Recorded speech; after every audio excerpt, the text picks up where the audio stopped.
I'm Prashaya with What's the Word, Co-op Radio, co-op.org, and I'm here with Plenty. Hello, hello. What's going on, yo? How are you? Vibing. All right. Good day. It is a good day. It's a great day. Yeah. So I have a few just icebreaker questions I'm going to ask you before we get into the interview. And what is your favorite childhood memory?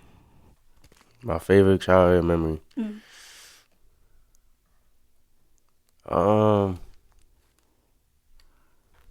Shoot.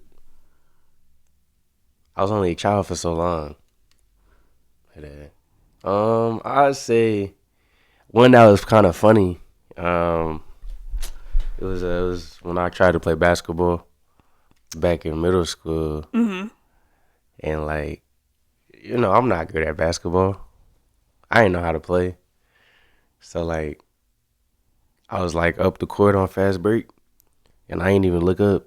So like, my homie hit me in the head with the ball. Dang. That was in the middle of a game, so.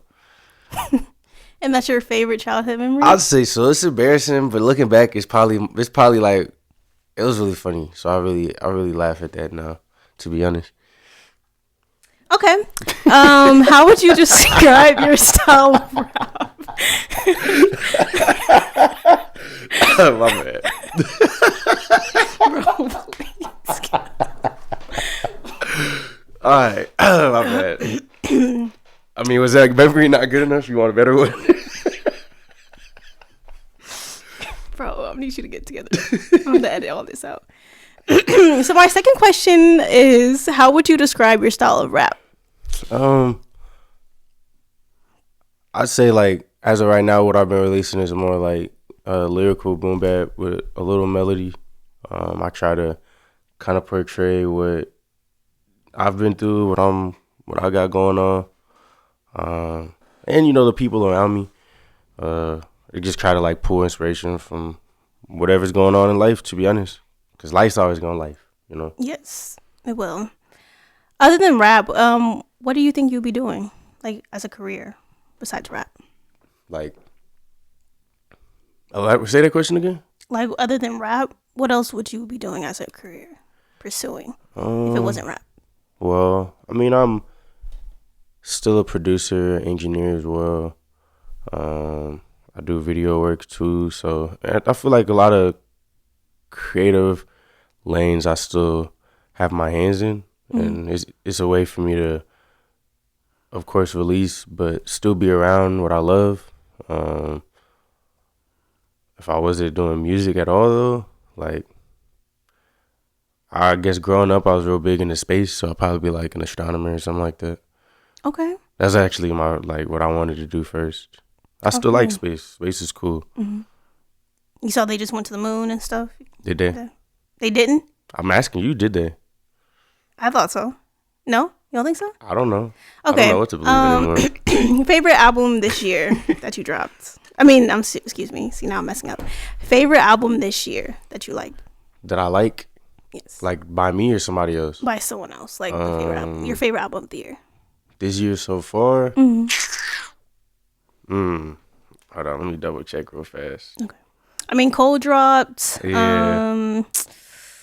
A lot of people really haven't dropped that much this year. Who else dropped? Kalani's about to drop on Friday. Yeah. I feel like a lot of more people probably dropped. I'm missing names right now.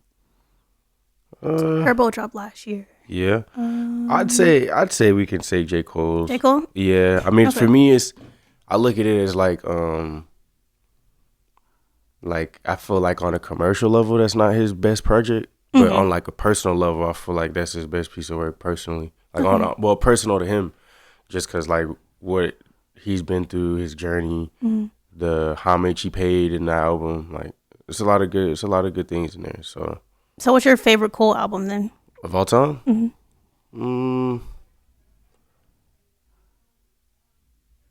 I'd say. I mean, my favorite song is from 2014 Forest Hills Drive. Okay. And that's Love Yours. That's my favorite song. That's a good album. I like KOD. I like For Your Eyes Only. Like, all of those are good albums. I don't know. It's hard to just pick one because I feel like he was an artist that I kind of grew up with. Like that's how a lot of people feel about Drake. Like people grew up with Drake through his eras, how he grew as an artist. Like I feel like it's kind of a similar facet when it comes to J. Cole. Okay. All right. So we're going to get into some questions. I need you to talk into the mic too as well, please. Your artist name is Plenty. Can you tell me the inspiration behind your name? Yeah. So I guess where it came from. Yes. Well, originally my artist name was Nimrak, which is my mom's name backwards. It's who? It used to be Nimrak. Okay. Definitely changed that, right? Okay. So that's my mom's name backwards, Carmen. Shout out to my mom. True story. That's what she was trying to name me. That's her first name. No, Nimrak. Nimrak? Yeah. Everybody talked her out of that. So shout out to my family for that. But it went from that to Lil Plenty, which is kind of where the name started. It's an oxymoron. You feel me? I like to look at it as a lot of the best lessons, best blessings, and even the hardships come from the little moments in life, you know? And, you know, if you really look at what is already in our life, we have plenty already. Like, that's, you know, and I try to, like, keep it smooth, to be honest. Like, you know, shout out to God, the big OG, you feel me? And so I changed it from Lil Plenty to Plenty to One, just to, it rolls off the tongue a little better, you feel me? Very creative. Very creative. So you were in band in high school. How did being in band influence you to pursue music? I was in band in high school. I was in band in middle school too. I was in band in high school for like 2 years, but I feel like to influence music or to influence me to pursue music, I feel like it helped me be more creative. You know, just playing in like the different ensembles, playing with different musicians, learning different things, sight reading, going to these different competitions, traveling. Like I built some real bonds with people, and some of those people that I built bonds with in that time of my life, I still rock with really heavy. And you know, there's some people that definitely learned some lessons from. You feel me? We ain't gonna say no names, but Please don't say anything. Shout out to my guys though. Yeah, shout out to y'all, man. So I knew you originally from producing and engineering. When did you start actually like rapping and making music, and what made you want to become an artist besides just like producing and engineering? Okay, I started with gospel rap when I was like 13. Amen. So I wanted to get, actually, true story, being an artist back then, because I was born with like a speech impediment, so I couldn't like really talk all the way, right? Funny, right? Yeah. But I'm being honest, so like it's okay. God bless me. God worked on me. So you know, rapping, I actually learned to like talk better. Okay. You know, so I wanted to get better at rapping, so I started learning to engineer because I wanted to put more reps in, and then it got to a point where I wasn't finding the beats that I wanted, so I started making beats, and I kind of just been growing with all of them since a little kid. And there was a point in my life where I did like take a pause being an artist, just because I was working with a high volume of people, doing a lot, just like perfecting my skills as a producer. But even through that time, I was still making music. You know, I was still like in the studio helping people write. So I was still like working on that artistry. It just wasn't as like out to the world at that point.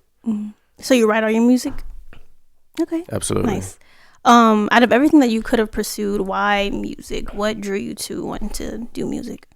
I feel like music is a different frequency. It's a different wavelength. It's a way to connect with people, no matter the language, no matter the culture. Yeah, the culture helps. You feel me? Where you, how you was raised, but music's like a way to connect with people, and you know, kind of like I can put all these emotions that I felt, my story, onto this file for you to listen to, and I can make people come to a world that I've lived through. You know, like I look at it as like the goal is to always make timeless music. Like there's people don't even know Michael how to say the words Michael Jackson saying in his song. Shout out to Michael. You feel me?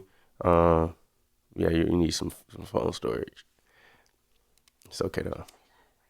It's okay though. Why'd you say that right But there's people that don't even know what he's saying in his songs, but it's just like the melody, the rhythm, the inflections, like all of that speaks. So yeah, I mean, there's definitely healing in music, and I found a lot of healthy moments for myself, but a way I can provide healthy moments for others through music. So I feel like that's why. now? Okay. Nice answer. Nice answer. I feel like music is healing, is therapy, is a lot of different things. So, a lot of people do music for that reason as well. Can you talk about your experience working at Warm Audio? Yeah. So shout out to Ms. Lori. Warm Audio is a really great. It's a great studio. For people that do know, don't know, uh, it's like a brand that creates gear that normally would cost tens, twenties, thousands of dollars, and makes it affordable for people. You can get a compressor, a mic that would cost that much for like one bands, two bands. You feel me? Or even sometimes less. They do a lot of giveaways, but working there, I feel like the community there helped me grow as an engineer, as a producer, as an artist. Just to connect, they were the reason that I went to LA. I was able to go to NAMM, so that was a good experience as well. But I feel like that was a place for me to continue leveling up. I learned a lot of engineering for like live instruments, and I knew how to do it, but not to that extent. And so it just helped me like, get more bulkier in my craft. Okay. And I want to talk about NAMM too because you went to an engineering music convention. Can you just tell me about that experience and some of the people you met? Yeah, that was probably one of the craziest things that's happened this year. That was a way to start the year off. I think of it as like it's a big convention. It's like two different buildings, like 3-4 different floors in the buildings, and every floor is like anything you can think of, like anything music related. It's there. There was Shure, the mics that we're using. They were there. Behringer was there. Waves, which is like a name brand for plugins. Um, Literally like everything is there, and that's just kind of where everybody goes, networks. I was able to meet like a lot of people that I kind of looked up to, like Tizio, that's Chris Brown's engineer. I met Wow. I met Tizio. I was able to chop it up with him. He had a class. I met Baines. Baines is another guy I look up to. That's Young Thug. That's Quavo. Um, I met Young Guru, which is Jay-Z, Beyonce, Rihanna. Um, I met a whole bunch of people, man. I think it was a good experience just to be in those rooms and receive that energy. Like, not everybody is able to go there, and a lot of people paid to go. You feel me? I was blessed enough to have worked enough to be in a spot to where I was a asset, and they took me. You feel me? So there's that. Who took you? Like the Warm. Warm? Oh, okay, okay. Yeah, so I was able to go there. They actually let me perform there too, so that was fire. So they just picked like a whole group of people? Yeah, from Or? the studio. Oh, Yeah. nice. And then That says a lot. Okay. Yeah. yeah, I mean it was definitely cool. Like I still, made some connects, still chop it up with some people. Like shout out to Wavy Wayne. That's the guy that I grew up watching on YouTube. Excuse me. That's a guy I grew up watching on YouTube, like tutorials, how to get better at engineering, mixing, like anything Pro Tools. You look up Wavy Wayne is gonna probably be the first one to pop up. And he's a real cool dude. Like I met him before. I met him at Warm actually, but that was probably like my fourth time seeing him. But he's just real guy, show love, and shoot. I was trying to upgrade my Pro Tools subscription, and he gave me a discount. You feel me? So How long was you out there? In I Cali? think 3-4 days. Okay. Would you ever move to Cali? To California? I feel like if opportunity calls for it, I definitely would. I didn't hate it. I don't think the experience I got was this is what Cali feels like. No, I kind of went like for that convention. I went to some studios out there, but I think I didn't get enough of a vibe from Cali to be like I could see myself living there. You know, I ain't really experienced all that yet. Okay, interesting. I thought you would love it. Like, oh, I'm coming out here. I'm gonna move out here. I mean, you know, I look at it as, you know, you can live anywhere. Of course, any place is what you make it. But it's like if I go out there without a purpose, if God didn't want me to go out there, if my purpose isn't out there, then what's the point of me being out there? So that's why I'm like, okay, you know, if I was supposed to move out there, then boom, everything that was supposed to happen, God would have showed me like, okay, this is where I'm supposed to be. And I mean, on top of that, it's the cost of living out there is It's expensive. She's pricey. Absolutely. Yeah, very much. Absolutely. So given that you were living in Killeen before you moved to Austin, right? Mm-hmm. Okay, so can you tell me about the switch from Killeen to Austin and what inspired you to move to Austin permanently? So I was born and raised in Killeen. I feel if you know Killeen, I look at Killeen as like how New York is a melting pot. I feel like Killeen is a failed melting pot. Cause like everybody's from all these different places, and instead of showing each other love and building each other up like they did in New York, everybody be hating on each other in Killeen. You feel me? That's just, for some reason, that's just what it is. But there's also because a lot of people are coming in and out. But I say even while I was in Killeen, you know, for almost a year and stuff, I was traveling. It's only an hour drive. You feel me? So I'm driving to Austin every day. You know, even if I was working out in Austin, and then on my off days I was going, and you know, but me putting in that groundwork is what kind of led me to even find the spot that I'm living at now. So I think it was just like supposed to happen, you know, like in God's timing. And I'd say the switch it's cool. It's definitely a lot more opportunity, a little more fast paced. There's a lot more to do out here as well. And it's cool just being an hour away from a support system too, like my people. So there's that. But it's just like I was saying earlier, like any place is what you make it. Austin is what you make it. It's a cool spot. For some people, it's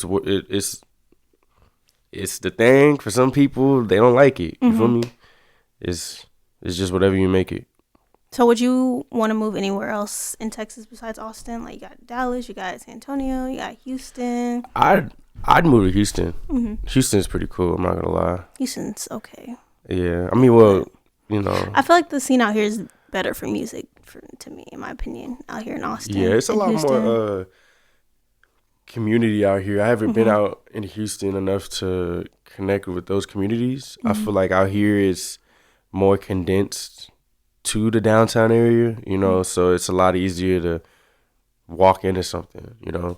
And I only say Houston because I've been, you know, shout out to you. I've been connecting a lot with people in Houston, and you know, it's been a lot of opportunities. Like the last 3 weekends I was in Houston, like, so I get to not be out of town. So, shout out to Houston, H-Town. H. How was your South by Southwest experience? Can you walk me through like the week, the events, the people you met, and things like that? Yeah, South by was fire, man. There was a lot going on, like in South by, outside of South by. So I mean, I tried to make a schedule and stick to it, and you know, sometimes you just fall into different events. Like, I met some pretty dope people. I feel like, as far as the people I met, I feel like last year I met more people, but this year I was in more events curated to what I wanted to be, like learning about or networking about. I didn't have credentials last year, so this year I did, and I was able to just go and, you know, go to different events, check out different things. Yeah, I was outside. I ain't gonna lie. I was outside from early in the morning to super late at night. There's a couple, you know, artists that I'm cool with that was also performing, having shows, so I would go check them out. There's people that's coming from out of town, trying to network, chop it up with them. So, yeah. What was your favorite event that you went to? You had the Grammy event that you went to. I think that I was gonna say. I think that was the best to me. Just because that's a organization that I see myself aligning with, and I'm still in the process of applying. So I just got my letter of recommendation back. Okay. That's definitely something that I want to be a part of. Especially, I am an engineer, and they directly help people get into the recording academy, which I'm sure you were there. You know what they're talking about with that. Yeah. But I still have to apply too. yeah, definitely. But Yeah. now I'm gonna be on you. Hey man, I'm gonna apply. Can you talk to me about your relationship with producer Harry? Harry, yeah. How you know Harry? I know Harry. Like we're like this. For real? Harry's pretty cool. We're like this. Nah, Harry's my guy. He's a meathead, super soul. Nah, I'm trolling. He's a good guy. He's actually one of the guys that like taught me the right way to mic up drums, the right way to mic up just different instruments. He's doing a lot of sessions and just with your love, let me pull up, come check out, learn, and in return, like, he's wanting to learn more about vocal production, stuff like that. So we'd learn from each other.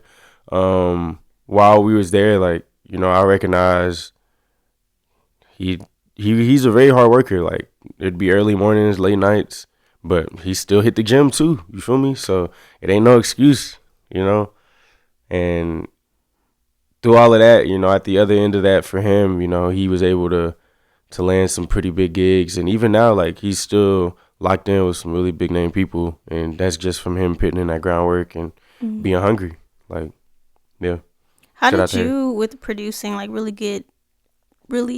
did anyone introduce you to producing and engineering, or you kind of picked it up on your own? Like how did that start? Yeah, Or when did so that when I start? was younger, there was a couple guys that I grew up with that kind of introduced me to it, got my like foot in the door, taught me to make beats, and then the engineer. Um, yeah, I mean, I think just life kind of got in the way. I think out of all of us, like I'm the only one that I'm the only one that still kind of do it, at least to this level. You feel me? Like actually pursuing it. Um, but I don't know. I mean, I think life just happens. Decisions are made, and when you have a family, like you have kids, like that's a priority. So that is also going to be time consuming, and music is already time consuming too.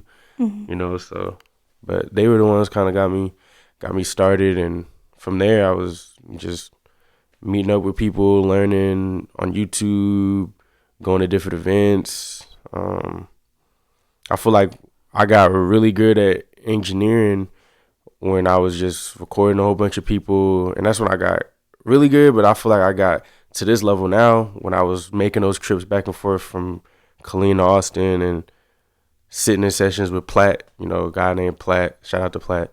Shout out to Platt. Yeah, that's my mentor.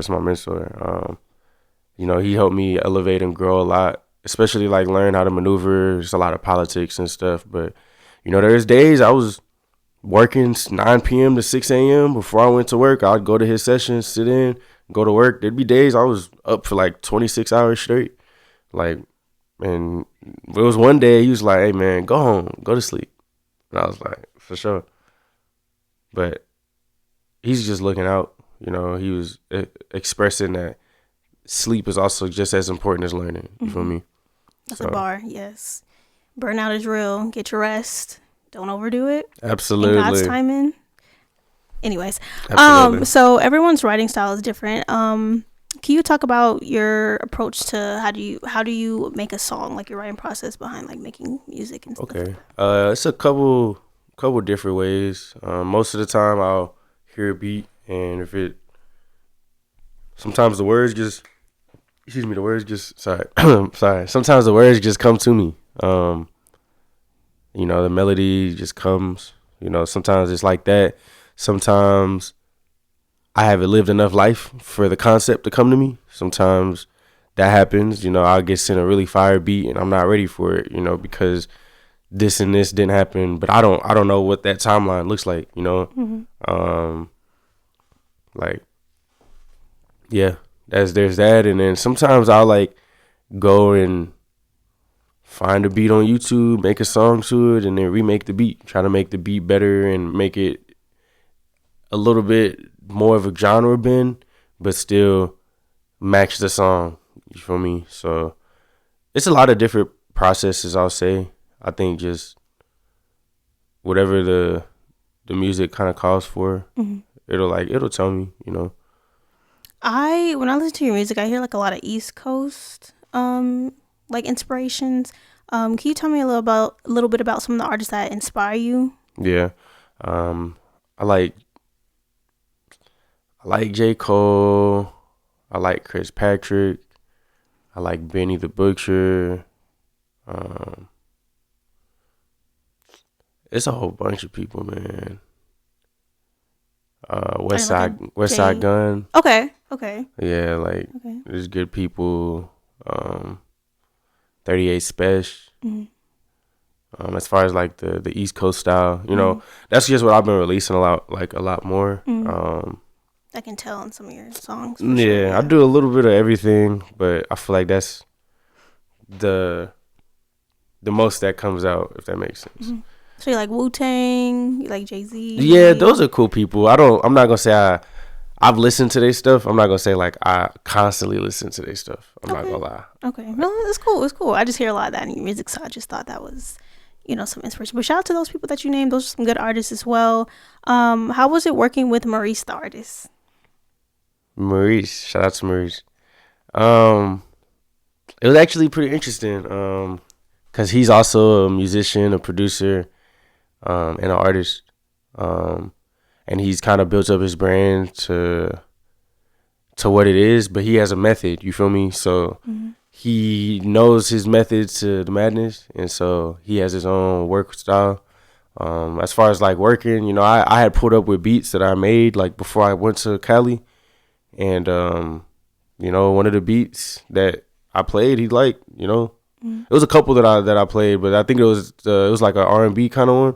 And normally he does like country music, so you know, having him like, you know, still push himself, do different things, you know, just elevate. I think that's kind of like what that entailed. But I feel like I learned a lot about just continuing to capture the moment. You know, my job as an engineer is to capture lightning in a bottle. So sometimes they might hum something that might be what they want for the background, you know, but just being able to constantly keep everything a constant flow of music, you know, it shouldn't be a pause on the music unless they tell me to. Got you. So what's the difference between an engineer and producer? Like, is producer That's a like, good question. yeah, can you just explain that for That's a me? good question. So a producer is somebody that can see the track all the way to the end, right? Producer can be a beat maker. Doesn't have Okay. to be a beat maker. You feel me? An engineer is somebody that is just a part of the recording, mixing, or mastering process. Okay. So, do you know the difference between a mix and a master? So you mix it and then it's not done yet Yeah, until it's mastered. absolutely. So you're working to get the mix Okay. mastered. Yeah. So that's close. Context clues, y'all. Context clues.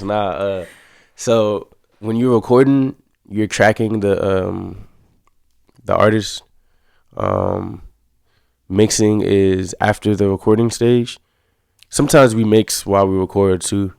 But mixing is basically taking what we recorded and getting it all the way to how we hear it, our final idea, all the effects, delays, you know, stuff like that. Any like the beat underwater, beat drops, all that stuff, you know, all of that stuff is in the mixing phase. Mastering is taking this piece of work that you got all the way to a complete point and making it loud on all platforms. So it's hitting a certain loudness. So that way, whenever it's played on the iPhone, if it's played on speakers, headphones, like it's all, you're able to hear all the elements of the song and it's not losing any quality throughout each like platform.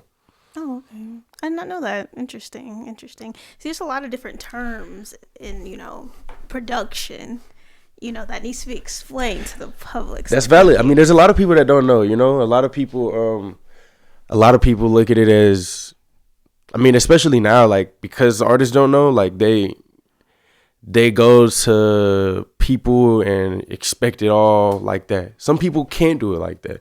You know, there's people that can only record. They're not adequate enough at mixing, you know? So you can record it and then have to send it to somebody else excuse me, to get a mix and a master.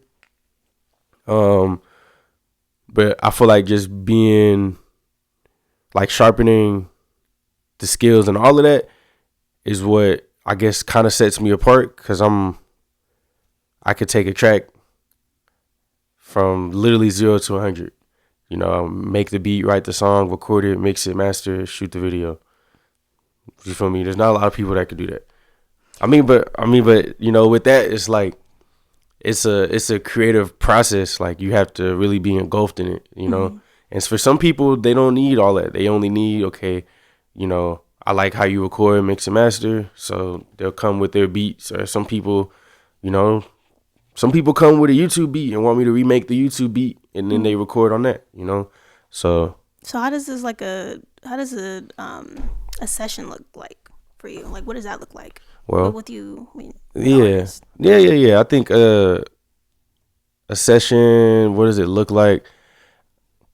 It kind of varies. You know, every artist has their own workflow, their own style.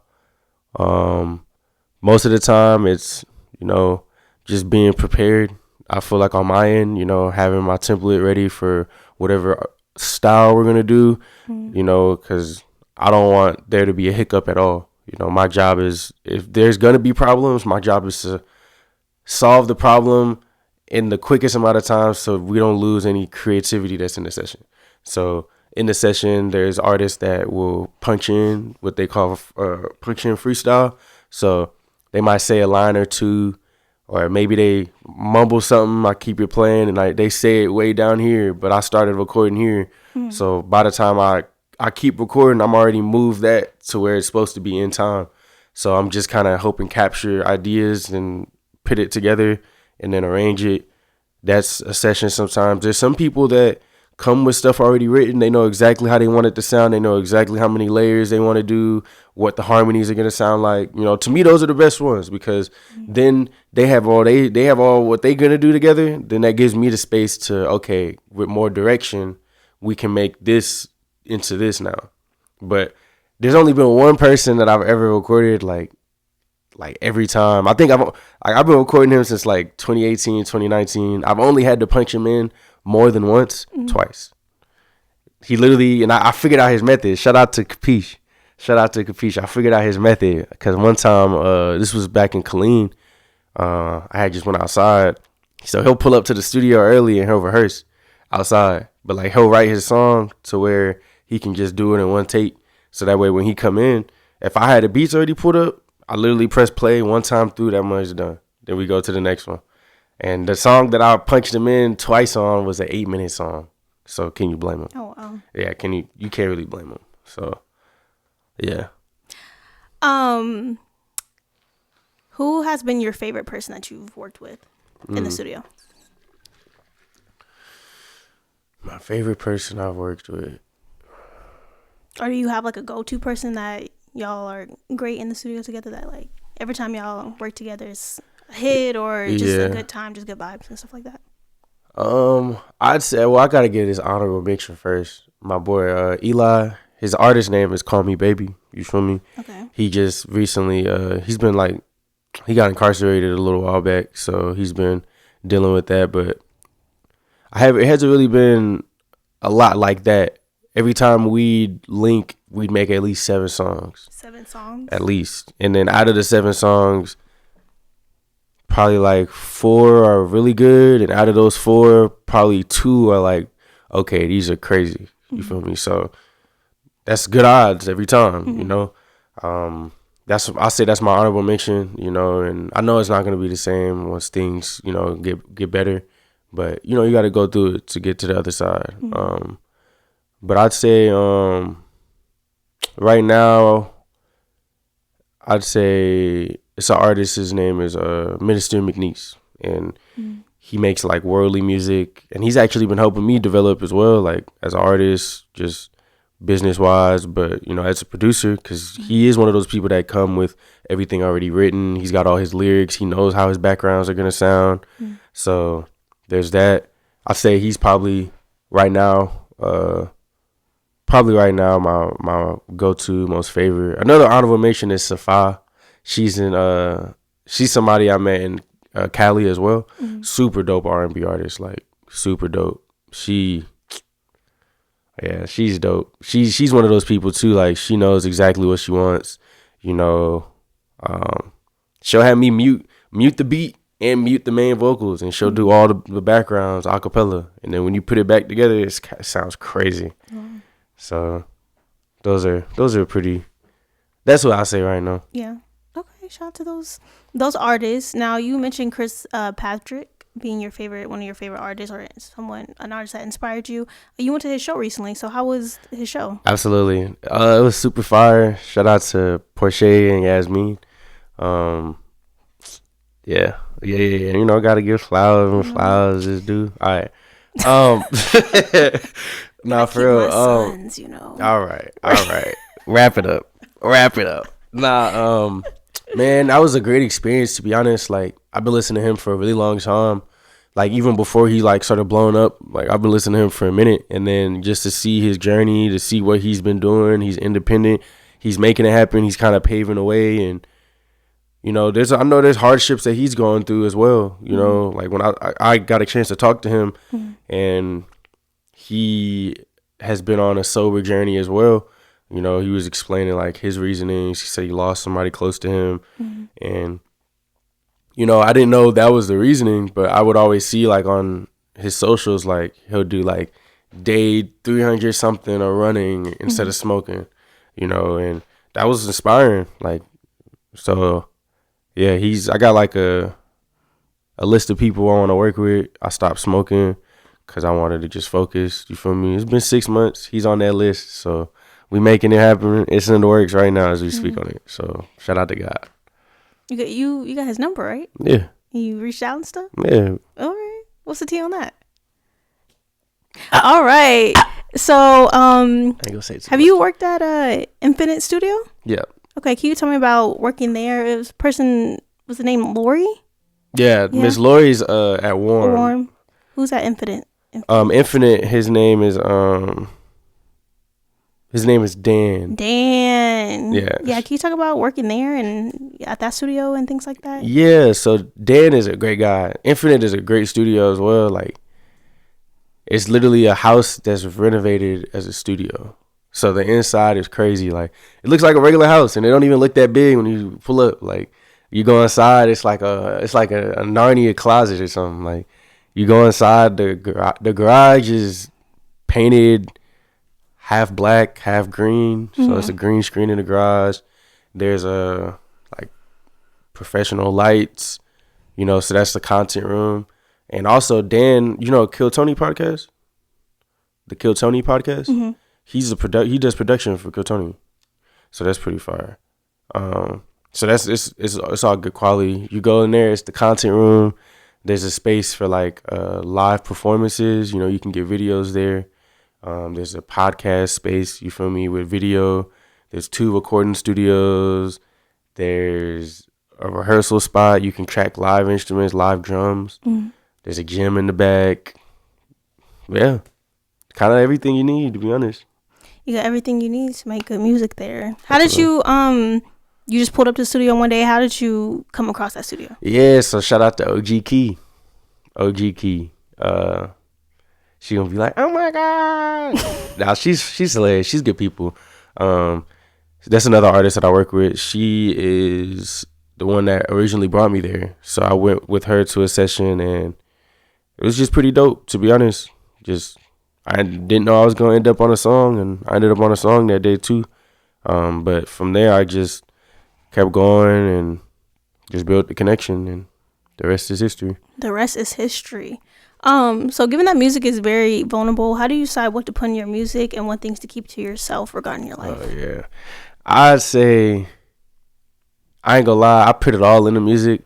The decision comes afterward when I listen to it, is if I should release it or not. I'm not gonna lie. So you got a lot of songs like in the vault that you haven't? There's a lot of songs that I've name dropped in the vault. Oh, what did you name dropped? But music is also a way for me to cope, so that's me releasing. Okay. And a lot of times I'm by myself when I record anyway, so nobody really heard those. It's just like, just me getting it out. You feel me? You want me? All right. We'll see what's up, man. We'll see what's So up. you put everything into the music. You don't keep anything private to yourself. Like you put it all into music. I know a lot of artists do that, and I know a lot of artists probably keep some things to themselves as well. Like Kendrick did that on, his music, his album. He talked about a lot of personal things. I'm not gonna get into it, but a lot of artists do that. Yeah. So I just wonder, like, as an artist, I know me personally, I'm not putting everything out into the public. Yeah, it's my business. Nah, definitely. I mean, I'm not gonna put it into the public. I say if you're not vulnerable enough to talk about what you're going through, you're gonna do the music a disservice. So if I'm not gonna be vulnerable and talk about the real what's going on, like, like the stuff that I don't talk to people about, like, like it's no point, So when you do put the things that you're going through in your music and someone asks you about it, are you comfortable to talk about it? Depends. You feel me? They just gotta go listen to it. You feel me? It depends on what it is. I'd say, like, if it's something that is it worth the energy of talking about, I won't talk about it, because there's stuff that's happened. I put in songs. It is what it is, Okay. We're gonna leave it at that. All right. So a lot of people. What are you asking about? Nothing. I'm just asking as an artist. That's all I'm asking. Because a lot of people do that, and I was just wondering, if I was an artist, I wouldn't put everything into my music, because some things I want to keep to myself because they're private. Because I know as a person that's interviewing, I'm gonna ask that question. But I was just asking. That is valid. I mean, even I've like went through in the past. I went through bad breakups. I made a song to get a girl back in the past, for real. You feel me? That's a great song. That's what I'm saying. Like, you feel me? The public don't know that. You feel me? I mean, you can put two and two together. I tried. Nah. That was the song I'm talking about. It's called I Admit It. Oh. I tried as I just assumed, because I mean, we're gonna get into that song later. Okay. A lot of people say that you're a hardworking guy. What motivates you to continue just to get out here, grind, work hard? Because a lot of people say that about you. Appreciate it. Honestly, just trying to beat who I was yesterday. I've been through a lot. I've done a lot. I'm not perfect. I'm human, and I think just continuing to talk about that, continuing to share that, and I think that's pretty much it. Like, anybody that's known me from any area of my life has always known, like, whatever I'm putting my mind to, I'm in that moment, I'm full force towards it. Like, and if you've known me for a long time, like, music is one thing I'm never gonna give up on. So it's just kind of like, okay, just keep growing, keep elevating, keep getting better, building the team, and everything is gonna work how it's supposed to. Okay. What are some things that you're working on that you want to share? Any music coming out, EPs, albums? Like, what are your future plans? Like, being in Austin, the city, like. Yeah. So, Platt has been blessing me with some beats. Me and him got some stuff on the way, some super fire stuff. I'm working on everything business wise, getting all of that together. So, of course, adjusting the brand, making the brand more receptive. There's that. I've been helping out as much as I can, helping Yasmin out. She's got a show May 30th. Whenever this comes out, y'all come out May 30th in Houston. It's gonna be lit. Yes. You feel me? It's a lot of good things in the works. She's got a dope lineup. But come support my girl. Absolutely. She's a really good person, and I love her. She's also very driven as well. So just continuing surrounding like myself with people like that is what's just gonna, keep making it go up. But I ain't gonna say too much about everything else I got going on. You just it's cooking, everything's simmering. Okay. Well, Mr. Plenty, do you want to... Oh, I'm sorry. We got one more segment. So we're going to explain the lyrics. So I got 3 of your songs, and I want you to explain the lyrics in your song, the meaning of those lyrics, honestly. Okay. So the first one, I had to... She side-eyed me, You cursed in a few of them, so I have to replace the... with the words, yeah. So... This one is ain't ish. So Okay. Shawty said, "I ain't ish. Okay. I just think you ain't worth it." Yeah. What's the tea on that? Who's that about? Like, what's up with Yeah. that? The girl I wrote that about knows it's about her. It's a little, it's an ongoing, unfortunately, an ongoing situation. But yeah, it was just kind of like at a point where I had to make a decision in my life, and I made the decision, and she said I ain't ish, and I don't think that was it. I just think that she wasn't worth it. As Okay. harsh as that is, Why but wasn't she worth it? I say just the things at the moment she was chasing, the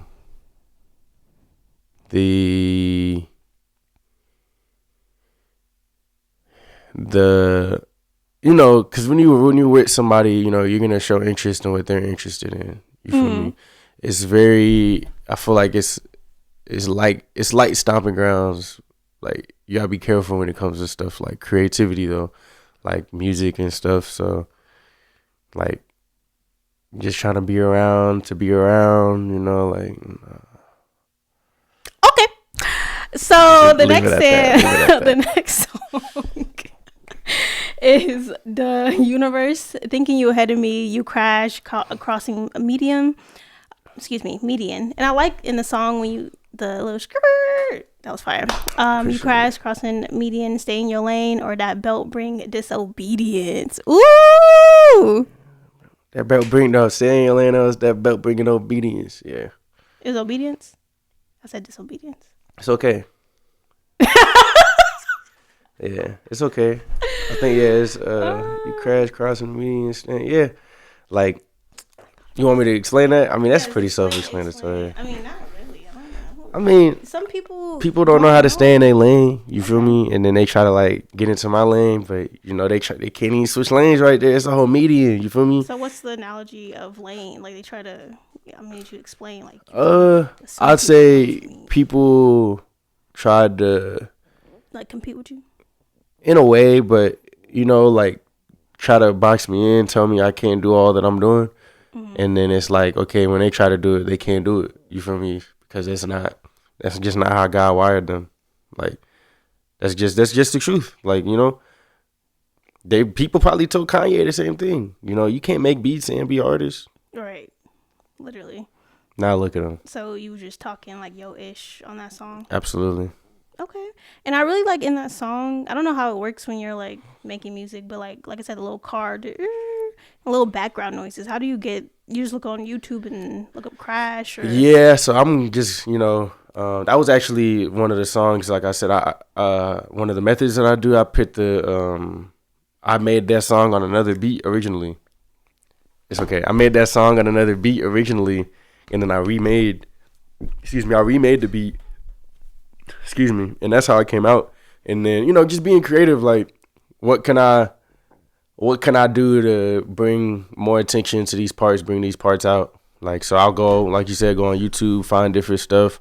If it's on TikTok, the sound I want, wherever, if I find the sound that I want, I just grab it, convert it to audio, time align it, and, It's very creative. That I know that takes a lot of time. Like I already know. It's part of the job. Yeah. So the next one, the last one is I tried. When it comes to love, I can't lie. Came out the mud, dirt can't hide. Might get hurt, but that's just life. Cause I tried. Can you elaborate on that? Like what happened? Yeah. So that song, actually, I like that song a lot because that was a point in my life where I was just trying to recreate myself. Like from my daily habits to just the way I think. Like when I actually heard the melody for that hook, I was like recreating myself. Like I was folding my clothes differently than I normally would, just trying to be more organized with everything. And I was sitting there in that new method, folding clothes, and that's what happened, I was able to hear that. As far as those lyrics, like, yeah, I was in a place where, like a lot was going on. Of course, like, I love this music. so much. Like I love music, so like I said, I'm never gonna be at a point where I like people can't say I never tried. Like I didn't try, and that's all. In the song I said it too. Like that's all you can do is just try. So this wasn't about somebody. not necessarily. I think I wrote it like as if I'm talking to music, as if music is a woman. That's how I write. That's how I write stuff sometimes. Okay. So Okay. Well, Mr. Plenty, that conducts our interview. Do you want to shout out your socials, or anything else you want to say to the people? yeah, you can find me on all socials at Plenty the One. We black, so we don't say the, we say the DA. Right. So Plenty the One. That's all socials. Shout out to all my people, my team. Thank you, Darnell, Team Wavy. You feel me? Shout out to all the artists I'm working with, everybody that trusts me. Oh yeah, can you talk about Darnell? Who's Darnell? That's my boy. So yeah, how'd y'all meet? It was we met. Yeah, we met in high school. You feel me? So Darnell from high school? Yeah. Oh, okay. Yeah, we met in high school. Actually, at the time we was like we had mutual friends. We met up. At the time he was one of the like my homegirls he was dating, and we all just like whatever, it's high school. Right. But just date everybody. We tapped in, and that's one of the people that I'm still locked in with to this day. Like that's my brother for real. He does music and stuff like that as well? Yeah, okay. So he's a producer, he's an artist as well. He does a lot of production though. He's working with some pretty dope people too. Shout out Cinco. He's another guy that has been doing pretty big things, and keeping me in the loop. Shout out to him. Shout out to my musicians, Aaron, John. Anybody else. Shout out, like I already said, shout out Platt, shout out Ramsey, shout out AK. Shout out Dan again. Yeah. Shout out Portia for having me today. You feel me? Of course. But thank you so much for coming on here. For sure. Go into it. What's the word with Plenty. See y'all later. What's the word?